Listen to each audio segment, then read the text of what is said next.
સુરતના પાંડેસરા વિસ્તારની dream children હોસ્પિટલના ડોક્ટરને માર મારવાની ઘટના બની હતી. સુરતના પાંડેસરા વિસ્તારની ડ્રીમ ચિલ્ડ્રન હોસ્પિટલમાં ડોક્ટરને માર મારવાની ઘટના બની હતી. પાંડેસરા પોલીસે ગણતરીના કલાકોમાં જ આરોપીને ઝડપી પાડ્યો. રાજકુમાર વિશ્વકર્મા નામના ઈસમને પોલીસ દ્વારા ઝડપી પાડવામાં આવ્યો.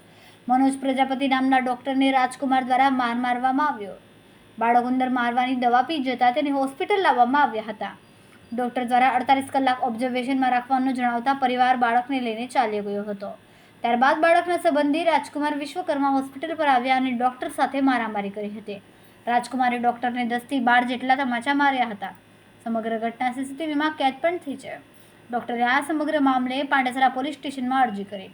પોલીસે ફરિયાદ દાખલ કરીને ગણતરીના કલાકોમાં રાજકુમારને ઝડપી પાડ્યો. પાંડેસરા પોલીસ સ્ટેશન વિસ્તારમાં કાલે 6:30 વાગે શામે આશરે એક હોસ્પિટલ છે dream children and general hospital. આમાં એક ડોક્ટર છે મનોજ પ્રજાપતિ. એમની પાસે એક રિલેટિવ રાજકુમાર ઉર્ફે બાબા વિશ્વકર્મા આ આપના 3 વર્ષના બાળકને લઈને આવ્યા હતા અને એમની રજૂઆત એવી હતી કે આ બાળકે ઝેરી દવા પી લીધી છે.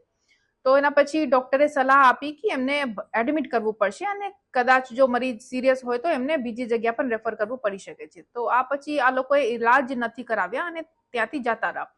પછી થોડા સમય પછી વાપસ આવીને આ ડોક્ટરથી માથાકૂટ કરેલ કે તમને ખોટી સલાહ આપી છે અને એમને માર માર્યો. તો આ ઘટનાની જાણ થતા જ પાંડેસરા પોલીસ સ્ટેશનમાં ફરિયાદ દાખલ કરી લીધી છે અને આરોપીને અટક કરવામાં આવ્યા છે અને આગળની કાર્યવાહી ચાલુ છે.